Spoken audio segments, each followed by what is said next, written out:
Hello students, তো যিসকল ছাত্ৰ-ছাত্ৰী HS বা HSLC 2026 দিবলৈ গৈ আছে তো তেওঁলোকে অলৰেডি টেষ্ট পেপাৰ কিনিছে তো এই টেষ্ট পেপাৰ কিনুতে বহুতো ছাত্ৰ-ছাত্ৰীৰ হেতু এটা কোৱেশ্চন আছে বহুতো ছাত্ৰ-ছাত্ৰীয়ে সুধি আছে যে কোনখন ডিস্ট্ৰিক্টৰ টেষ্ট পেপাৰ চালে বেছি ভাল হ'ব বা কোনখন ডিস্ট্ৰিক্টৰ টেষ্ট পেপাৰ ইম্পৰ্টেন্ট হ'ব কোনকিখন ডিস্ট্ৰিক্ট চালে ভাল হয় কোনকিখন ডিস্ট্ৰিক্টৰ পৰা কমন আহিব তো বহুতো ছাত্ৰ-ছাত্ৰী বা আমাৰ মনতো কেতিয়াবা আহে এনেকুৱা এটা কথা চিন্তাটা আহে যে যেহেতু কামৰূপ মেট্ৰ ডিস্ট্ৰিক্টখন তাতে যেহেতু সেবা বা আসাম হায়াৰ সেকেন্ডাৰী অফিসটো আছে তো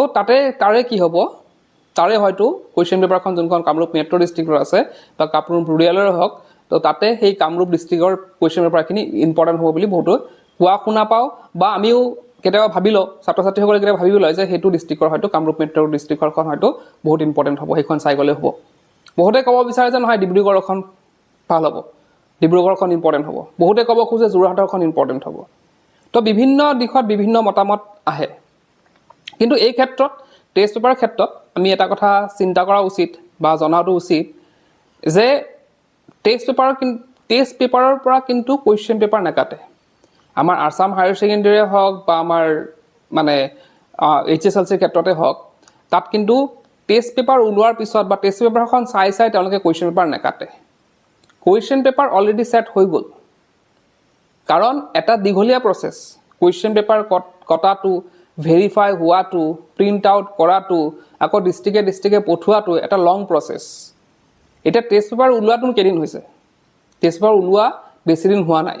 আৰু সেই বেছি দিন যেহেতু হোৱা নাই এই টেষ্ট পেপাৰৰ পৰা যদি তেওঁলোকে কোৱেশ্চন পেপাৰ কাটিব যায় তেওঁলোকৰ কি হ'ব সময়মতে পৰীক্ষা পাতিব নোৱাৰিব তো সেইটো কথাটা বাদ দিয়া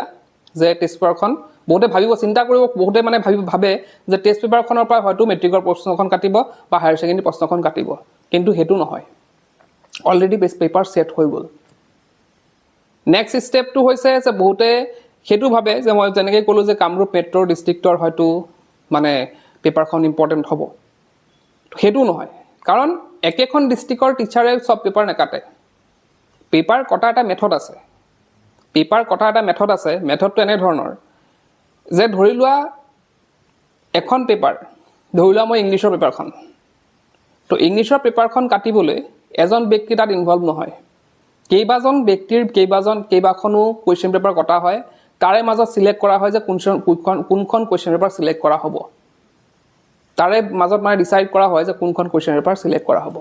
এতিয়া যোনজন ব্যক্তিয়ে কোৱেশ্চন পেপাৰখন কাটিছে তেওঁ নেজানে যে তেওঁৰ কোৱেশ্চন পেপাৰখন বোৰ্ডত মানে ফাইনেলত আহিব এতিয়া ভাবি লোৱা যে মই কোৱেশ্চন পেপাৰখন কাটিছো সাপোজ মই কোৱেশ্চন পেপাৰখন কাটিছো মই কোৱেশ্চন পেপাৰখন কাটাৰ লগে লগে মই কি কৰিম যে মইতো যেহেতু জানে মোৰ ষ্টুডেণ্টখিনি মই গোটেইখিনি ভগাই দিলোঁ বোলে এইখিনি চাবি বা মোৰ যদি ৰিলেটিভ আছে মই ফোন কৰি ক'লোঁ যে মোৰ এইখিনি চাবি এইখিনি আহিব এক্সামত আহিব কাৰণ মই যদি অলৰেডি জানোৱে যে মোৰ কোৱেশ্চন পেপাৰখনে সিলেক্ট হ'ব হয় নহয় তো সেইকাৰণে সেইটো বস্তু কাকো জানিব নিদিয়ে যোনে কোৱেশ্চন পেপাৰখন কাটে সিহঁতেও নাজানে যে সিহঁতৰ কোৱেশ্চন পেপাৰখন সিলেক্ট হৈছে বা তাৰে কোৱেশ্চন কিছুমান সিলেক্ট হৈছে বুলি তেওঁলোকে কিন্তু নাজানে তো সেইটো বস্তু কি কৰা হয় এটা মেথডত যায় এনে বোলে কোনোবা কাটিছে সেইখনে দি দিলোঁ তেনেকুৱা নহয় তো সেইটো বস্তু আমি সেইকাৰণে তোমালোকক যে কওঁ মই যে যোনে কোৱেশ্চন পেপাৰখন কাটিছে তেওঁলোকে নাজানে যে কি কোৱেশ্চন আহিব এক্সামত গতিকে বস্তুবিলাক কমনৰ কথা অলৰেডি মই ভিডিঅ'ত কৈছোঁ বাৰু তো বস্তুবিলাক তোমালোকে লাইক কোনখন ডিস্ট্ৰিক্টৰ পৰা কমন আহিব বা কোনখন ডিস্ট্ৰিক্ট ইম্পৰ্টেন্ট হ'ব সেইটো হিচাপে তোমালোকে পঢ়িলে কিন্তু নহ'ব টেষ্ট পেপাৰ পঢ়াৰ এটা মেথড আছে তোমালোকে হয়তো বহুতে নাজানে জাষ্ট মই কৈছোঁ যে টেষ্ট পেপাৰখন আমি ল'লে টেষ্ট পেপাৰখন লোৱাৰ পিছত মই সেইটো নকওঁ যে তোমালোকে A to Z টেষ্ট পেপাৰখন সলভ কৰিব লাগে সেইটো নালাগে আমি কি চাব লাগে আমি কোনখন ডিস্ট্ৰিক্ট ইম্পৰ্টেন্ট হ'ব তেনেকুৱা কথা নাই ইয়াত কোনখন ডিস্ট্ৰিক্ট ইম্পৰ্টেন্ট হ'ব ইয়াত কথা নাই আমি চাব লাগে যে কোনকেইটা প্ৰশ্ন ইম্পৰ্টেন্ট হ'ব পাৰে বা কোনকেইটা প্ৰশ্ন অলপ বেলেগকৈ আহিছে এতিয়া আমাৰ ৰেগুলাৰ যোনবিলাক আমাৰ অলৰেডি আমি কিতাপত পাইছোঁ কুৱেশ্যনছ বা অলৰেডি আমাৰ তাত লিখা আছে সেইখিনিতে আমি পঢ়িছোৱে এতিয়া আমি চাব লাগিব টেষ্ট পেপাৰখনত যে আমি কোনখিনি পঢ়া নাই বা কোনখিনি কুৱেশ্যন অলপ বেলেগকৈ দিছে কোনটো কুৱেশ্যন এনেকুৱা যদি কুৱেশ্যন আহি যায় আমি এক্সামত কেনেকৈ লিখিম তো সেই কুৱেশ্যনবিলাক চাব লাগে এতিয়া মই ধৰি ল'লোঁ এখন ডিস্ট্ৰিক্ট মই ল'লোঁ ধৰা কামৰূপ মেট্ৰখন ল'লোঁ তো কামৰূপ মেট্ৰ ডিস্ট্ৰিক্টত মই দেখিলোঁ যে 10টা কুৱেশ্যন আছে সাপোজ 10টা কুৱেশ্যন আছে 10টা কুৱেশ্যনৰ দেখোন মই 8টা কুৱেশ্যনে মোৰ তাত আছে লিখা আছে মই পঢ়িছোঁ কিন্তু 2টা কুৱেশ্যনৰ বেলেগকৈ আহিছে 2টা কুৱেশ্যন বেলেগকৈ আহিছে সেই 2টা কুৱেশ্যন বেলেগকৈ প্ৰেক্টিছ কৰিম সেই দুটা কুৱেশ্যন আমি কি কৰিব লাগিব প্ৰেক্টিছ কৰিব লাগিব বাকি যে 8টা থাকিলে 8টা তুমি জানাই অলৰেডি তো সেই 8টা তোমালোকে প্ৰেক্টিছ নকৰিলেও চলিব ৰিভিজনৰ কথা বেলেগ ৰিভিজন যদি দিব বিচাৰা হেতু কৰিব পাৰা কিন্তু আমি যে দুটা যে বেলেগ কুৱেশ্যন আহিলে বা অলপ ঘূৰাই আহিলে বা ইনসাইড আহিলে সেই কুৱেশ্যন কেইটা আমি প্ৰেক্টিছ কৰিব লাগিব তো তেনেকৈ আমি যদি প্ৰেক্টিছ কৰোঁ যেনেকৈ মই 8টাৰ পৰা 2টা 10টাৰ পৰা মই কিমানটা প্ৰেক্টিছ কৰিব ক'লোঁ মাত্ৰ 2টা ক'লোঁ ঠিক তেনেকৈ বেলেগ বেলেগ কুৱেশ্যন পেপাৰতো বেছি নোলায় নজনা কুৱেশ্যন বেছি নোলায় তো যিমান কেইখন কুইজ পেপাৰ আছে তোমালোকে ট্ৰাই কৰিব লাগিব তোমালোকৰ তাত 10খন হওক বা 15খন হওক বা 20খনে হওক তো তাৰ পৰা আমি ট্ৰাই কৰিব লাগিব যে কোনকেইটা বেলেগ বেলেগ আহিছে অলপ বেলেগকৈ দিছে এইটো আহিব পাৰে বুলি নহয় আমি এইটো আহিলে কেনেদৰে লিখিম সেই চিন্তা কৰিহে তোমালোকে টেষ্ট পেপাৰখন সলভ কৰিব লাগিব বহুতো ছাত্ৰ ছাত্ৰী সেইটো বস্তু মই দেখা পাওঁ যে তেওঁলোকে টেষ্ট পেপাৰখন কিনে কিন্তু তাৰ ফাইদা উঠাব নোৱাৰে তেওঁলোকে সেই কমন বিচাৰে মানে কি তেওঁলোকে ধৰা কৰবাত কৈ দিলে বোলে যোৰহাটখন চাবা ডিব্ৰুগড়খন চাবা আৰু কামৰূপ মেট্ৰখন চাবা এই তিনিখন টেষ্ট পেপাৰ চালে হৈ যাব তো তেওঁলোকে কি কৰে সেই তিনিখন পাৰ্টিকুলাৰ টেষ্ট পেপাৰ কৰি যায় হয়তো তাৰ পৰা কমনো পৰে হয়তো সেই তিনিখন টেষ্ট পেপাৰ যে পঢ়িলে মানে কৰাৰ ফলত হয়তো 2-3টা তাত এক্সামত আহি গ'ল কিন্তু গোটেইখিনিতো অহা নাই হয় নহয় তো আমি বেলেগ বেলেগ টেষ্ট পেপাৰ যিমান কৰিম সিমানে আমাৰ কি হ'ব চান্সেছ বাঢ়ি যাব যে আমি মানে ধৰা যিমান কুৱেশ্যন পেপাৰ তোমাৰ বেলেগ বেলেগ কুৱেশ্যন ট্ৰাই কৰিলা সিমানে কুৱেশ্যন আমাৰ এক্সামত অহাৰ চান্স আহি পৰে যোনখিনি জানোতো আমি জানোৱে যোনখিনি নজনা সেইখিনি কথা তোমালোকে কি কৰিব লাগিব প্ৰেক্টিছ কৰিব লাগিব টেষ্ট পেপাৰ যোগেদি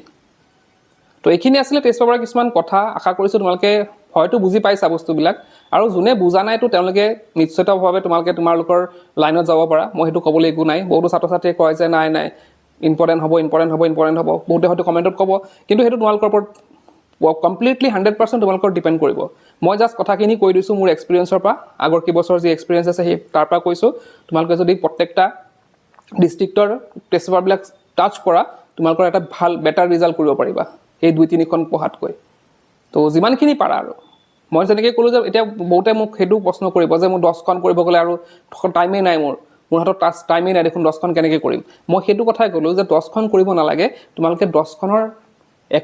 মানে 10খনৰ যোনবিলাক আছে জাষ্ট ইম্পৰ্টেণ্ট কুৱেশ্যনখিনি বা যোনবিলাক নজনা সেইখিনি কুৱেশ্যন প্ৰেক্টিছ কৰা 10খনৰ পৰা মেক্সিমাম কিমান ল'ব 10খনত ধৰা মই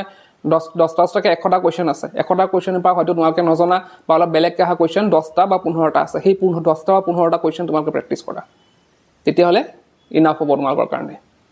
তো এইখিনি আছিলে আজিৰ ভিডিঅ'টোত আৰু HSৰ যিহেতু টেষ্ট পেপাৰ নোলায় তো টেষ্ট পেপাৰ আমাৰ এপত আছে PDF আকাৰে আছে তাত পৰা ডাউনলোড কৰি তোমালোকে পঢ়িব পাৰা